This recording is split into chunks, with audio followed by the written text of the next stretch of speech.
বাংলায় পুজো আসতে এখনো সপ্তাহ 2 দেরি, কিন্তু তার আগেই বাঁকুড়ার প্রাচীন মল্ল রাজধানী বিষ্ণুপুরের রাজবাড়িতে ধুমধাম সহযোগে শুরু হয়ে গেল দেবী মৃন্ময়ীর পুজো। স্থানীয় মাধব সায়েরে স্নান করিয়ে বড় ঠাকুরানীকে নিয়ে আসা হলো মন্দিরে। দেবীর আগমনে নির্ঘণ্ট সূচিত হলো মুহুর্মুহ কামানের শব্দে। 1028 বছরের প্রাচীন পুজোর শুরু সাথে সাথে আবেগে ভাসলেন প্রাচীন মল্লগড়ের আপামর মানুষ। কথিত আছে 19তম মল্লরাজ জগৎ মল্ল 997 খ্রিস্টাব্দে প্রাচীন মল্ল রাজধানী প্রদ্যুম্নপুর থেকে শিকারে বেরিয়ে পথ ভুলে বন বিষ্ণুপুরে এসে পড়েন। আজ যেখানে দেবী মৃন্ময়ীর মন্দির, ঠিক সেখানেই বিভিন্ন দৈব ঘটনার সম্মুখীন হয়ে দেবীর মন্দির প্রতিষ্ঠা করেন। পরবর্তীতে মল্ল রাজত্ব প্রদ্যুম্নপুর থেকে সরিয়ে আনা হয় বিষ্ণুপুরে। মন্দির প্রতিষ্ঠার পর থেকে মহাসমারোহে দেবী মৃন্ময়ীর পুজো শুরু করে দেন জগৎ মল্ল। কথিত আছে প্রথম দিকে শাক্তমতে এই পুজো শুরু করেন মল্ল রাজারা। স্বাভাবিকভাবে সেই সময় এই পুজোর চালু ছিল বলিদান প্রথা। কথিত আছে এই পুজোয় নরবলির প্রথাও ছিল। পরবর্তীতে বিষ্ণুপুর রাজপরিবার বৈষ্ণব ধর্মে দীক্ষিত হলে পুজোর আচারে কিছু বদল আসে। বলিদান প্রথা বন্ধ হয়ে শব্দকে ব্রহ্ম জ্ঞান করে শুরু হয় তোপধ্বনি প্রথা। তারপর থেকে শতকের পর শতক ধরে দেবী মৃন্ময়ীর পুজোর প্রতিটি নির্ঘণ্ট ঘোষিত হতে থাকে তোপধ্বনির মধ্য দিয়ে। 1028 বছরের এই প্রাচীন রীতি আজও অব্যাহত মল্লগড় বিষ্ণুপুরে। আজও প্রাচীন রীতি মেনে জিতাষ্টমীর পরের দিন স্থানীয় গোপাল সায়েরের পাড় থেকে মুহুর্মুহ গর্জে উঠল কামান। গোপাল সায়েরের এক প্রস্থ পুজো পাঠ সেরে দেবীরই এক রূপ বড় ঠাকুরানীকে নিয়ে আসা হলো মন্দিরে। এরপর মান চতুর্থীর দিন একইভাবে মন্দিরে আনা হবে মেজো ঠাকুরানীকে। সবশেষে ষষ্ঠীর দিন মন্দিরে আনা হবে ছোট ঠাকুরানীকে। অষ্টমীর দিন মন্দিরে পূজিতা হবেন খচ্চর বাহিনী বা মহামারীর। প্রাচীন রীতি ও আচার নিয়ম অটুট থাকলেও রাজত্ব হারানোয় মল্লরাজ পরিবারের এই পুজোর জেল্লা কিছুটা ম্লান হয়ে গিয়েছে ঠিকই, কিন্তু এতটুকুও ভাটা পড়েনি মল্লগড় বিষ্ণুপুরের মানুষের আবেগে।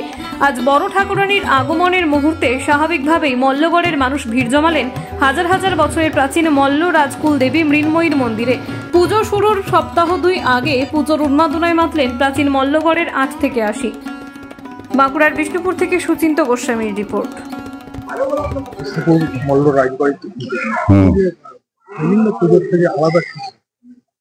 বিভিন্ন পুজোর থেকে আলাদা বলতে এখানে কোনো বলি নেই। হ্যাঁ, কোনো বলি নেই, শুধু মাছ ভক্ত বলি, এবং সেটা বীজমন্ত্রের মাধ্যমে। হ্যাঁ, এই বীজমন্ত্র আজ পর্যন্ত আমি অন্য কোনো জায়গায় কোনো পুঁথিতে পাইনি। আমি অনেক পুঁথি ঘাটার চেষ্টা দেখেছি, আমার এই বয়সে যতটুকু দেখেছি ওই মন্ত্র আমি আজ পর্যন্ত কোথাও পাইনি, ওই বলি নারায়ণী পুঁথি ছাড়া। হ্যাঁ, আজকে মহাকালী আসছেন বড় ঠাকুর। হ্যাঁ, কৃষ্ণ নবমাদি কল্পে মায়ের আগমন। হ্যাঁ, তারপরে মায়ের বিসর্জন হবে শুক্লপক্ষের দশমীতে। শুক্লপক্ষের দশমীতে মায়ের বিসর্জন হবে। কোন কোন রূপে কবে কবে আসবেন? আজকে এলেন মহাকালী রূপে বড় ঠাকুরন, এবারে প্রতিপদাদি কল্পে আসবে মেজ ঠাকুরন, এবার ষষ্ঠাদি কল্পে আসবেন ছোট ঠাকুরন। এই যে পুজো আগের যে একটা ঘনঘটা ছিল, এখনো কি সেটাই? হ্যাঁ, এখনো সেটাই আছে, এখনো সেই কোনো ত্রুটি হবে না, মানে পুজোর জায়গায় কোনো ত্রুটি নেই। জাঁকজমক তো বেড়েছে, মনে হচ্ছে আগের তুলনায় অনেক বেড়েছে। হ্যাঁ, বিষ্ণুপুর বাসীর কাছে এই মায়ের পুজো মানে প্রত্যেক বাড়ির পুজো। এই তপধ্বনির মাধ্যমে মাকে প্রবেশ করানো হলো। 3টা তপধ্বনি হলো, মাকে প্রবেশ করানো হলো। আর 3টা তপধ্বনি হয়েছিল দেখলেন আগেই গেটের কাছে, ওখানে মাকে গেট পেরিয়ে এলো। হ্যাঁ, আবার ভোগ হবে 3টা তপধ্বনির মাধ্যমে। এটা বলি নারায়ণী পুঁথি, রাজবাড়ির নিজস্ব পুঁথি, এটা কোনো বাজারি পুঁথি নয়, বাজারের পুঁথি নয়।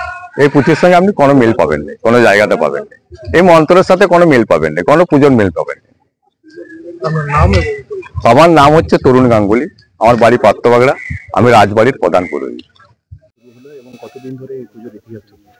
997 খ্রিস্টাব্দে মল্লরাজ জগৎ মল্ল এই মন্দির প্রতিষ্ঠা করেন বিভিন্ন অলৌকিক ঘটনার প্রত্যক্ষদর্শী থেকে। 1027 বছর পেরিয়ে 1028 বছরে এই পুজো পদার্পণ করলো। এবং এই পুজোর ইতিহাস হচ্ছে কি, এই পুজোর মা মৃন্ময়ী ছাড়াও আরও 3টি পরে মায়ের পুজো হয়। বড় ঠাকুরানী, মেজ ঠাকুরানী, ছোট ঠাকুরানী। শ্রী শ্রী চণ্ডীর মতো বলা আছে বড় ঠাকুরানী হচ্ছেন মহাকালীর রূপ, মেজ ঠাকুরানী হচ্ছেন মহালক্ষ্মীর রূপ, এবং ছোট ঠাকুরানী হচ্ছেন মহাসরস্বতীর রূপ। তো গতকাল কৃষ্ণ অষ্টমী তিথিতে বড় ঠাকুরনির বিল্লবরণ হয়েছে এবং কৃষ্ণ নবমী তিথিতে আজকে বড় ঠাকুরনি বিভিন্ন আচার যেগুলো আছে আমাদের গোপালসাই ঘাট থেকে ওনার মন্দিরে আনয়ন হবে এবং 3টি পর্যায়কে সূচিত করার জন্য 3বার করে তোবধ্বনি করা হবে এবং ওনার মন্দির আসার মধ্যে দিয়ে আমাদের মল্লরাজ পরিবারের পুজো শুরু হয়ে গেল। এই পুজো তারপরে একইভাবে চলবে। মান চতুর্থীর দিন আসবেন মেয়ে ঠাকুরানী, আর ষষ্ঠীর দিন সপ্তমীর দিন আসবেন ছোট ঠাকুরানী। তারপর পুজো শুরু হয়ে যাবে। অষ্টমীর দিন সন্ধিক্ষণে আগের মুহূর্তে রাজ অন্তপুর থেকে আসবেন অষ্টদশভুজা বিশালাক্ষী দেবী। ওনার সামনেই রাজঞ্জলি দেওয়া হয় ওনার মহাস্নান পর্ব হওয়ার পরে, এবং তারপরে সন্ধিক্ষণকে সূচিত করা হয় তোবধ্বনির মাধ্যমে। যেটি বড় কামান আছে রাজ পরিবারের, সেটি কামানটি দেখে পর সন্ধিক্ষণকে সূচিত করা হয়। এর শোনা যায় নাকি এককালে সমস্ত মল্লভূম জুড়ে এই কামান দাগার পরেই বিভিন্ন যে মণ্ডপ বা বনেদি বাড়ির পুজো ছিল সেই পুজো শুরু হতো আর কি। আর অষ্টমী নবমীর যে মধ্যরাত্রে মহামারী দেবীর পুজো হয়। মহামারী দেবী হচ্ছেন কি খচ্চর বাহিনী, এবং উনি যে মহামারী যেগুলো ছিল এককালে কলেরা বা ইত্যাদি, তার হাত থেকে রক্ষা করার জন্য, রাজ্যকে রক্ষা করার জন্য মহারাজ বীরহাম্বীর ঊনপঞ্চাশতম মল্লরাজ বীরহাম্বীর এই পুজোর সূচনা করেন। নবমীর পরে বিজয়ার দিন সকালবেলায় মায়ের ঘট বিসর্জন যে সময় আছে সেই সময়ে ঘট বিসর্জনের পরে মায়ের সন্ধ্যাবেলায় শ্রীরামচন্দ্রের পুজো, অপরাজিতা বন্ধন, দইয়ের মধ্যে চ্যাংমাছ ছাড়া এবং নীলকণ্ঠ পাখি উড়িয়ে পুজো সমাপ্তি ঘোষণা করা হয়। এই মৃন্ময়ী পুজোর সঙ্গে বিষ্ণুপুর মল্ল রাজধানীর কতটা আবেগ জড়িত আছে? মল্লভূম, উনি মল্লভূম অধিষ্ঠাত্রী বলা হয় মৃন্ময়ীকে। উনি শুধু মল্লরাজদের কুলদেবী নন, উনি হচ্ছেন গোটা মল্লভূম তথা পশ্চিমবঙ্গ এবং ভারতবর্ষের বিভিন্ন জায়গায় ওনাকে পূজিত করা হয়। এই যে পটে পুজো, এই পটে পুজো কি আদিমকাল থেকেই আদিমকাল থেকে চলছে। কিভাবে এই পট আঁকা হয়? পট আঁকে বংশ পরম্পরায় ফৌজদার ফ্যামিলি, তো তারা একইভাবে এঁকে চলেছেন। এবং এই যে পটের যে বিভিন্ন যে রং আছে, এই রঙগুলো কিন্তু কোনো কৃত্রিম রং ইউজ করা হয় না, যে ন্যাচারাল রং আছে সেভাবেই ইউজ করে এই পটগুলো আঁকা হয়। মৃন্ময়ীর প্রতিমারও তো একটা বিশেষ বৈশিষ্ট্য আছে একেবারে। মৃন্ময়ীর যে অ্যাকচুয়ালি আমাদের যে দুর্গাপূজা আছে, বঙ্গের যে দুর্গাপূজা আর কি, তার দুটো ধারা বা রীতি আছে। একটা হচ্ছে রাজা কংসনারায়ণ যে রীতি তৈরি করেছিলেন সেই অনুযায়ী দুর্গার মূর্তি হয়, আর একটা হচ্ছে জগৎমল্লা রীতি যেটা বলা হয়।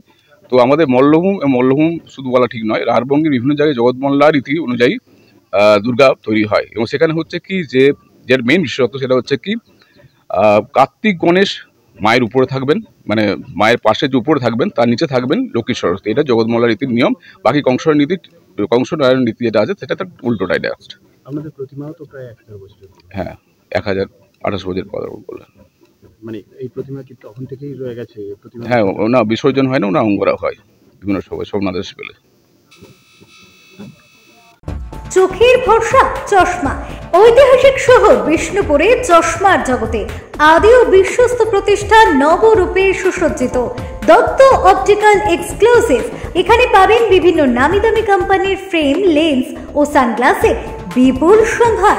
Multi brand optical store. ঠিকানা রশিদগঞ্জ মিলনী ক্লাবের পাশে, বিষ্ণুপুর, বাঁকুড়া। Mobile number 9474620413। অভিজ্ঞতাই শেষ কথা।